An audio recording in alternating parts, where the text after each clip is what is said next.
Bonjour à tous. Donc, ici, on va faire l'exercice 1F. Le 1F, on nous demande de déterminer la polarité d'une molécule qui est le méthanol. Si on regarde, on va chercher la formule du méthanol. La formule brute, c'est CH3OH. Donc, pour commencer, pour pouvoir déterminer la polarité d'une molécule, il va falloir dessiner cette molécule juste d'un point de vue ici de la 2 dimensions. On pourrait le faire en 3 dimensions, mais il n'y a rien qui nous précise ça dans la consigne, donc on va se limiter déjà ici avec la 2 dimensions. Si on regarde la molécule CH3OH, on a que des non-métaux à l'intérieur, carbone non-métal, hydrogène non-métal et puis oxygène non-métal. Donc on va avoir que des liaisons de type covalent. On se rend compte qu'on n'a pas simplement une formule brute, on ne me dit pas que c'est du COH4, mais on a une formule de type ici structurel, donc on me donne l'ordre pour les atomes. Donc si je dessine, on va avoir le carbone. Carbone, il a 4 électrons de valence. Et puis dessus, je vais devoir mettre 3 hydrogènes. Un hydrogène, il a un point l'hydrogène, donc on vient relier avec une liaison covalente simple. Un deuxième hydrogène là. Et un troisième hydrogène en bas. Ensuite, j'ai un oxygène, 6 électrons de valence, 2 barres, 2 points. Donc avec un des points, j'ai un relié sur le carbone. Et puis il me reste un point supplémentaire. Et ce point dessus, je viens crocher le dernier hydrogène. Donc j'ai dessiné ici ma structure en 2 dimensions, pure et dure. Si on vérifie, le carbone ici, il a 8 électrons de valence autour de lui, donc lui il respecte la règle de l'octet. L'oxygène, il a 8 électrons de valence, respecte la règle de l'octet. Les différents hydrogènes, eux, ils respectent la règle du duel. Donc là, on est juste. Maintenant, on peut regarder encore la forme de la molécule et puis les angles mis. Si on est en 2D pur et dur, le carbone, ici, on se rend compte que il est relié à 4 atomes par des liaisons covalentes simples, et puis il a 0 paire non-liant. Donc ça fait une somme de 4 domaines électroniques autour de lui. 4 domaines électroniques, on peut avoir 2 angles en fonction de si on est en 2 dimensions ou en 3 dimensions. En 2 dimensions, on a dit qu'on mettait un angle de 90 degrés, qu'on voit ici. Si je le dessinais en 3 dimensions, je devrais avoir un angle à 109,5 degrés. Si on regarde maintenant pour l'oxygène, cet oxygène, il est relié au carbone, à l'hydrogène par 2 paires l'ions simples, donc 2 domaines électroniques, et puis il a 2 paires non liantes qui lui appartiennent. Donc on se retrouve aussi pour l'hydrogène avec ces 4 domaines électroniques qui l'entourent, donc même type d'angle ici à 90 degrés ou 109,5 si on est en 3 dimensions. Maintenant, nous on va reprendre cette molécule.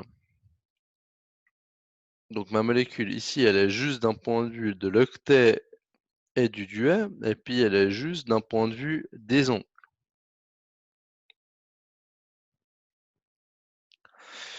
Maintenant, je vais devoir dessiner les différents vecteurs covalents. Donc pour dessiner ces vecteurs covalents, il va falloir les calculer. Donc je vais calculer mes différentes liaisons. J'ai des liaisons CH, j'ai une liaison OC, et puis j'ai une liaison OH. Ça, c'est toutes les liaisons que j'ai sur la molécule, et puis il va falloir déterminer la différence d'électronégativité entre ces 2 atomes. Donc entre le carbone et l'hydrogène, on va peut-être juste déjà prendre les différentes électronégativités, donc je les ai mis dans l'ordre, mais le carbone, si on va chercher le tableau périodique, le carbone, il a une électronégativité à 2,55. On a l'hydrogène qui a une électronégativité à 2,20 et puis l'oxygène qui a une électronégativité à 3,44. Donc quand je vais calculer, les différences d'électronégativité entre les 2 atomes, je vais toujours mettre le plus grand chiffre avant le plus petit, de manière à avoir quelque chose qui va être positif. Donc ça va bien me donner C de 55 moins H qui est plus petit de 20, O 3,44 moins C de 55 ou O 3,44 moins H, et puis ça va me donner des nombres, positifs.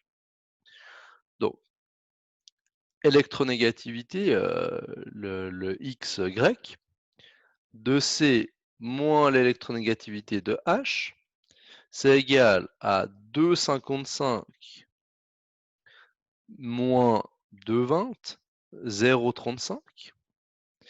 Différence d'électronégativité de O moins celle de C, on a 3,44 moins 2,55, 0,89. Et puis le dernier, O moins H, 3,44 moins 2,20, et ça me fait 1,24. Donc là, on a calculé nos différences d'électronégativité. À chaque fois, le vecteur, il va partir de celui qui a la tendance la plus positive. Ok, donc celui avec le plus petit chiffre. Donc on va avoir une flèche ici qui part de H en direction du plus électronégatif, donc celui qui a le plus grand chiffre. Ok, donc il va avoir une tendance négative. Donc la flèche, elle va aller à chaque fois dans ce sens-là. Et la longueur de la flèche, on va mettre une longueur de flèche qui correspond à 0,35, 0,89 ou 1,24. Donc, le premier, 0,35, je vais ici dessiner une flèche, donc pas besoin de calculer précisément, on va estimer que cette longueur de flèche, ça fait 0,35. Donc à chaque fois, j'ai mes flèches qui vont de H en direction de C, H en direction de C, H en direction de C, H en direction de C. On a pour la liaison OC une flèche cette fois qui va de C en direction de O à 0,89, donc on a une flèche qui est presque 2 fois plus grande que la flèche précédente. Et puis on a encore une flèche qui va de H en direction de O à 1,24, donc presque 3 fois plus grande. Ok, donc ici c'est égal quelle longueur on met de flèche pour la deuxième, et les autres, on essaie de les mettre un peu proportionnelles par rapport à ça. Voilà. Certains d'entre vous auront pu me dire, effectivement, 0,35, on est inférieur à 0,4, donc ça correspond à une liaison apolaire. Les liaisons apolaires, on pourrait ne pas les compter, on pourrait décider que ça, c'est en dessous de 0,4, donc je viens pas considérer ces petites liaisons apolaires ici. Qu'on les compte ou les compte pas, ça change pas grand-chose au final dans les faits. Maintenant, je viens me mettre à côté et puis je vais venir faire cette addition vectorielle. Donc je mets un point de départ n'importe où. Je vais prendre ici ce petit vecteur, donc je vais avoir un vecteur ici. Je prends ce vecteur-là et puis je mets mes différentes flèches euh, tête de la première à Q de la deuxième et puis je les additionne les unes après les autres. Qu'importe dans l'ordre où je les mets, mais je dois tous les mettre. Ensuite, maintenant je suis monté, je peux revenir ici, je reviens en arrière. Ensuite, j'ai une flèche à 0,89 qui vient là, et puis j'ai une flèche ici à 1,24 qui va là. Et je me rends compte que le point d'application et le point d'arrivée n'est pas le même. Et ça va me donner ici le muaire permanent. Donc cette molécule, elle a un muaire ici qui vient dans ce sens-là, donc je peux venir le remettre sur la molécule, et ça m'indique que j'ai une molécule qui est polaire. Donc ça, c'est si je le fais en 2 dimensions. Je pourrais mettre mon ongle à 109,5 et le faire en 3 dimensions ou en 2D, enfin une 3D aplatie en 2D. on aurait exactement la même chose, à peu de choses près. J'aurais, si je l'avais dessiné en 3 dimensions, j'aurais carbone, oxygène.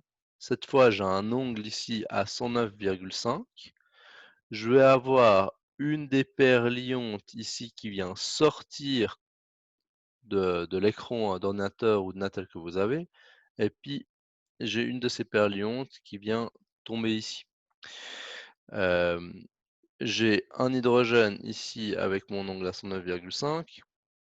On va avoir un hydrogène qui sort de la feuille et puis un hydrogène qui vient, pointer à l'intérieur. Si de nouveau je viens pas compter ces liaisons CH, ben, au final j'ai ces 2 liaisons, qui vont compter. Je vais avoir cette liaison CO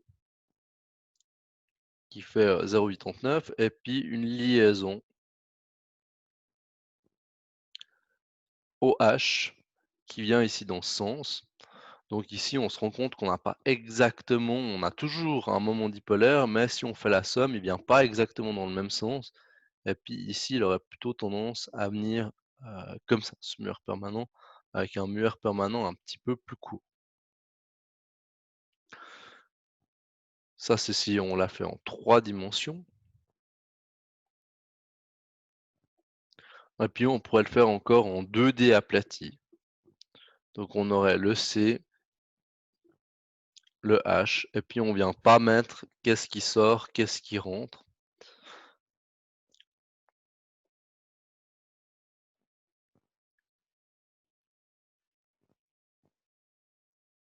Et ici, j'ai une 2D aplatie, on vient plus noter qu'est-ce qui est en train de sortir, qu'est-ce qui est en train de rentrer.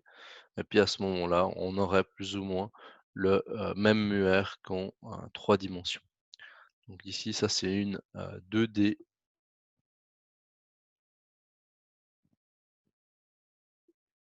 aplatie. Voilà, qu'importe, dans les 3 cas, on obtient un muer permanent, donc une molécule polaire. Ici, pour l'exercice, concrètement, nous, ce qu'on va être capable de faire, c'est en 2 dimensions juste. 3 dimensions, pas besoin de savoir faire, à moins qu'on me le précise. Normalement, la 3D n'est pas demandée.